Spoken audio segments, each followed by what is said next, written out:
दीपिका पादुकोण की pregnancy announcement के बाद आलिया भट्ट का हॉस्पिटल विजिट से लेकर किंग मूवी के सेट से दीपिका एंड एसआरके की पिक्चर्स पूरे इंटरनेट पर वायरल हो रही है। पर कुछ ऐसी थ्योरीज या र्यूमर्स या ये बोलो कि हमेशा की तरह जो स्ट्रॉन्ग पीआर रियलिटी सामने आती है, जो कि इस बार एक मास्टर स्ट्रोक दिखा रही है।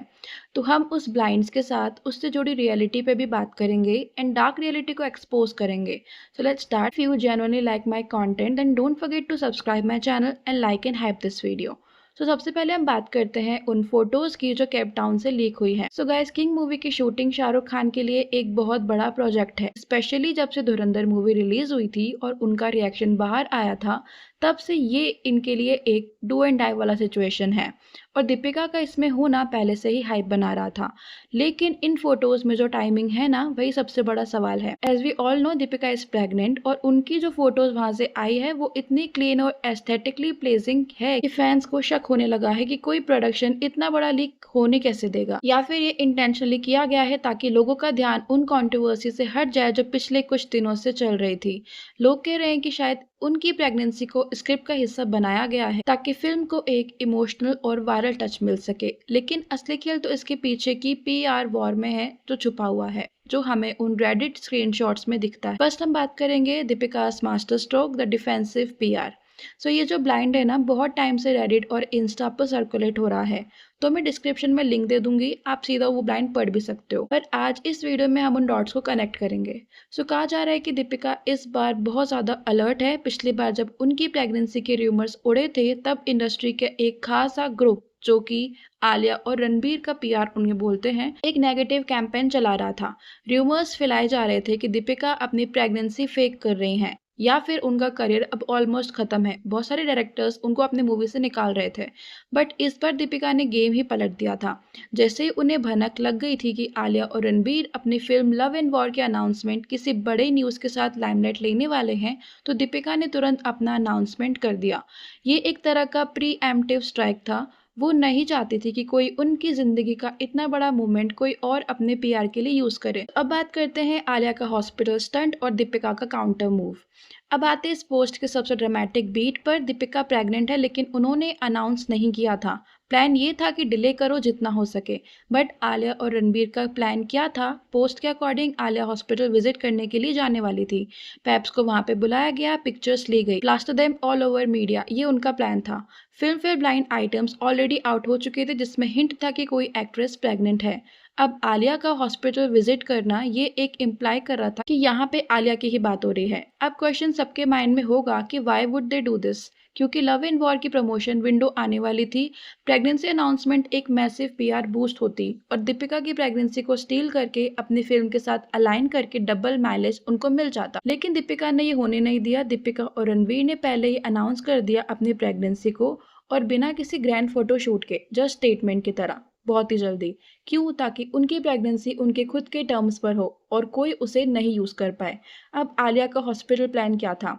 पोस्ट क्लेम करता है कि वो कैंसिल तो नहीं कर सकती थी अपॉइंटमेंट, क्योंकि एक बार पहले पैप्स को बुलाकर फिर ना आना तो बैकलैश आता ही आता। ये हो चुका था पहले। पैप्स ने उनको पब्लिकली कॉल देम आउट भी किया था। इस वजह से आलिया गई थी। कार डोर क्लोज हुए, वेव किया, पिक्चर्स हो गई, बट क्लियरली वो अनकंफर्टेबल लग रही थी। पोस्ट के वर्ड्स में ही क्लियरली दिख रहा था कि उनका फेस चिल्ला चिल्ला के कह रहा था कि I don't want to be here. और तब फैंस ने नोटिस किया कि ये क्या था। दीपिका अनाउंसमेंट के नेक्स्ट डे आलिया हॉस्पिटल क्यों गई थी? टाइमिंग बहुत सस्पिशियस थी और पीपल उन्हें इस चीज के लिए कॉल आउट भी कर रहे थे। अब बात करते हैं पिछली प्रेगनेंसी और नेगेटिव कैंपेन। अब ये पार्ट ना थोड़ा हैवी है और ये पार्ट बहुत लोगों को सरप्राइज भी करेगा। पोस्ट क्लेम करता है कि दीपिका की पहली प्रेगनेंसी के टाइम भी यही हुआ था। आलिया और उसकी पीआर मशीन ने एलिजेटली एक सस्टेन नेगेटिव कैंपेन चलाया था दीपिका के अगेंस्ट। ये कैंपेन काफी लॉन्ग रनिंग था। क्लेम्स थे कि दीपिका फेकिंग हर प्रेगनेंसी, और ये न्यूज बहुत जगह स्पेकुलेट हुआ था। स्पेशली जब कल्कि का ट्रेलर लॉन्च था, उस टाइम भी ये सब चीजें आ रही थी कि दीपिका अपनी प्रेगनेंसी को फेक कर रही हैं, और ये एक्टिवली स्प्रेड किया गया था। उनके रोल्स कट हो रहे हैं, फिल्म्स में उनकी स्क्रीन टाइम खत्म हो रही है, ऐसे इम्प्लाई किया गया था। वो रिटायर हो रही हैं, करियर ओवर हो रहा है, नैरेटिव पुश किया जा रहा था। Reddit post, media articles, paid Twitter और इंस्टाग्राम इन्फ्लुएंसर्स सब यूज किए गए नेगेटिवली फैलाने के लिए। और एक और क्लेम जो बहुत स्पेसिफिक है कि मीडिया में स्पेकुलेशन फ्लोट किया गया कि दीपिका के बच्चे की बर्थ डेट रणबीर के बर्थडे के सेम ही दिन होगी। क्यों?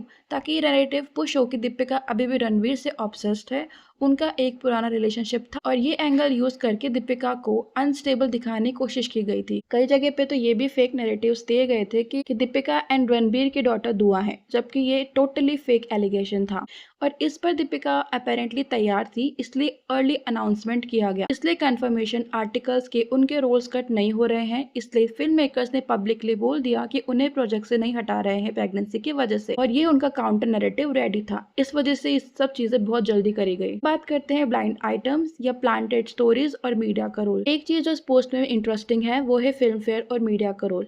पोस्ट स्पेसिफिकली मेंशन करता है कि फिल्म फेयर ने एक ब्लाइंड आइटम दिया है जिसमें हिंट था कि एक एक्ट्रेस एसआरके के साथ नेक्स्ट फिल्म में है। अब दीपिका और एसआरके किंग वो प्रोजेक्ट रियल है, तो ऑफिशियली ब्लाइंड आइटम दीपिका के बारे में था, लेकिन एक्चुअली एजेंडा आलिया के बारे में किया गया था। एसआरके के साथ एक फिल्म इंशाल्लाह जो कि रिपोर्टेडली सलमान और आलिया के लिए थी, उसमें एसआरके को रिप्लेस करने की रूमर्स थी। ये स्टोरीज प्लांटेड रिसाइकल स्टोरीज थी जो पोस्ट के अकॉर्डिंग टोटली नेगेटिव थी। एसआरके फैंस ऑलरेडी अनकंफर्टेबल थे। एसआरके और आलिया पेयरिंग का आइडिया ही वियर्ड लगता था। दोनों ने पहले भी मूवी करी हुई थी, बट लोग नहीं चाहते थे कि एसआरके वापस आलिया के साथ स्क्रीन पर दिखे। But demographically SRK himself reportedly reject कर चुके थे ये फिल्म, लेकिन फैंडम में बस क्रिएट करने के लिए ये स्टोरीज अभी भी लाइव रखी गई है। सो अब बात करते हैं इस पूरी कंट्रोवर्सी का सबसे इंटरेस्टिंग पार्ट, रणबीर का डिस्टेंसिंग एक्ट, धूम 4 और ब्रह्मास्त्र 2। आलिया का हॉस्पिटल स्टंट फेल हो गया था, बैकलैश मिला, पीआर फियास्को हो गई थी और उसी के एग्जैक्टली बाद रणबीर का पीआर प्लांट आया। लीक हुआ कि रणबीर की नेक्स्ट फिल्म या तो धूम 4 होगी या फिर ब्रह्मास्त्र 2 और स्पेसिफिकली मेंशन किया गया कि दीपिका को रीकास्ट किया जाएगा। उनकी प्रेगनेंसी की वजह से वो अनअवेलेबल हैं और रणबीर ये ईयर एंड तक मूवी स्टार्ट करना चाहते हैं। और अगर आप ये टाइमिंग देखो ना तो ये एक तीर से 3 निशाने थे। फर्स्ट, खुद को डिस्टेंस करना आलिया के फील्ड स्टंट से, ये दिखाना कि मैं अपनी फिल्म में बिजी हूँ। सेकेंड इज दीपिका को इनडायरेक्टली डिस्क्रेडिट करना, ये कह करके कि देखते हैं वो फिट होती भी है या नहीं। थर्ड इज अपने रिलेवेंस को मेंटेन करना, ताकि रणबीर तो एक्टिव है और आगे बढ़ रहे हैं, ये एक नैरेटिव सेट हो। और अगर बात करी जाए आलिया के पीआर ने रेडिट पर पोस्ट डाले हैं कि संजय लीला भंसाली आलिया से बहुत इम्प्रेस्ड थे और उनके नेक्स्ट फिल्म में वो अगली लीड होंगी। और ये रूमर्स पहले भी फैलाए गए थे कि एसएलवी बहुत डेस्परेटली आलिया को गंगूबाई में कास्ट करना चाहते थे, पर संजय लीला भंसाली ने खुद आगे आकर सारी पोल पट्टी खोल दी थी कि कैसे आलिया अपने आप को इतना सच में एक्सक्लूसिव दिखाना चाहती है। लेकिन एक बात तो क्लियर है कि बॉलीवुड का पीआर गेम बहुत सोफिस्टिकेटेड है। ये सिर्फ गुड पीआर नहीं है, ये एक मल्टी लेयर्ड, स्ट्रेटेजिकली टाइम्ड और कॉम्पिटिटर अवेयर ऑपरेशन है, जिसमें मीडिया, पेपराजी, इन्फ्लुएंसर्स, रेडिट और फैंस सब पीसेस होते हैं। क्या सब कुछ जो इस पोस्ट में कहा गया है कि वो 100% सच है? इसकी कोई गारंटी नहीं है। ये एक एजुकेटेड ऑब्जर्वेशन है। पोस्ट खुद कहती है कि ये एक opinion based and observation and educated guess है, लेकिन ये पैटर्न कुछ तो बता रहा है कि ये कोइंसिडेंस नहीं है, ये केयरफुली कंस्ट्रक्टेड मूवमेंट्स है और सेलिब्रिटी कल्चर में इन मूवमेंट्स के पीछे हमेशा कोई न कोई एजेंडा होता ही है। और अगर हम इस पूरी कहानी को पीछे मुड़कर देखते हैं तो एक चीज बहुत क्लियरली सामने आती है, ये सिर्फ एक प्रेगनेंसी अनाउंसमेंट की स्टोरी नहीं थी, ये स्टोरी थी टाइमिंग की, नैरेटिव की और कंट्रोल की। सब सवाल ये कि दीपिका ने सही किया या आलिया ने, क्योंकि हमारे पास फैक्ट्स नहीं है, सिर्फ पीसेस है। क्या बॉलीवुड में अब रियल लाइफ भी स्क्रिप्टेड हो चुकी है, या फिर क्या अनाउंसमेंट भी अब इमोशन से नहीं बल्कि स्ट्रेटेजिकली डिसाइड होते हैं, या फिर क्या कंट्रोवर्सीज ओरिजिनली होती है या केयरफुली टाइम्ड होती है? और सबसे इम्पोर्टेंट, क्या हम सच में किसी स्टार को जानते हैं या सिर्फ उनका क्यूरेटेड वर्जन देखते हैं?